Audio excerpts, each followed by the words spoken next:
Right, just to wrap up this Padlet, this brief conclusion video, the Padlet discusses again what evidence-based practice is, ties it back into the granular concept of ambulation as soon as possible post-operatively, and how that decreases length of stays for patients within the hospital.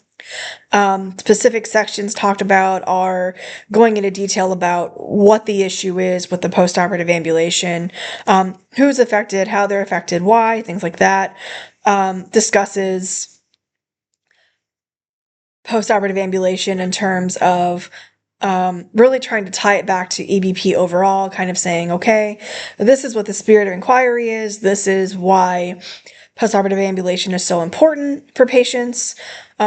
These are the adverse effects if patients do not ambulate as soon as they can postoperatively versus here's the benefit that patients receive from ambulating as soon as they can. There's another section on the literature review. The overarching literature does promote ambulation as soon as possible after surgery, although there's no set consistent time frame. One source had 3 days, one source had 8 hours, and one had 24 hours. But the overarching literature does state that there are more successful and better patient outcomes for those who do ambulate as soon as they can postoperatively than those who do not.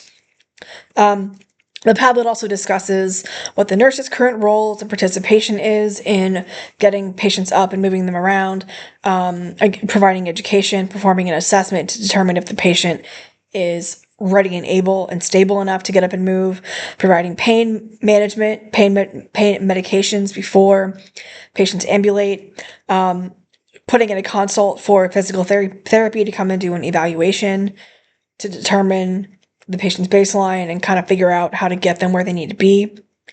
Whether or not these sorts of nursing responsibilities are improving or exacerbating the issue.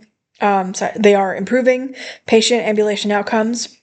The Padlet also discusses the importance of nurse involvement. Really, nurses are the individuals who spend the most time with the patient in one-to-one direct care.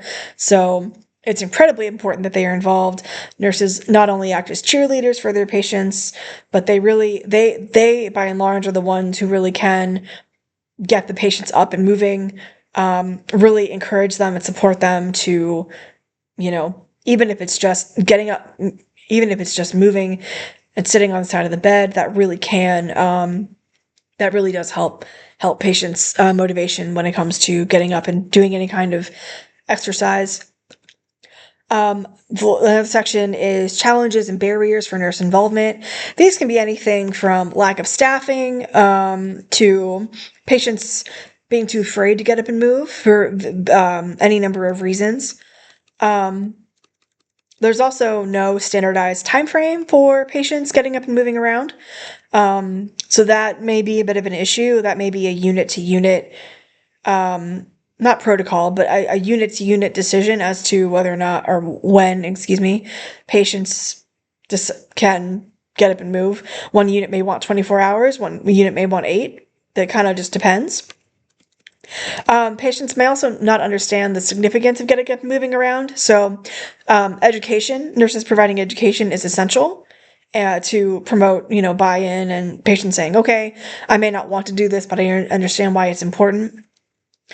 Recommendations for promoting nurse involvement really is just continuing to promote range of motion activities and kind of really just sort of hammering in on, okay, getting up and moving will be beneficial to you for any number of ways.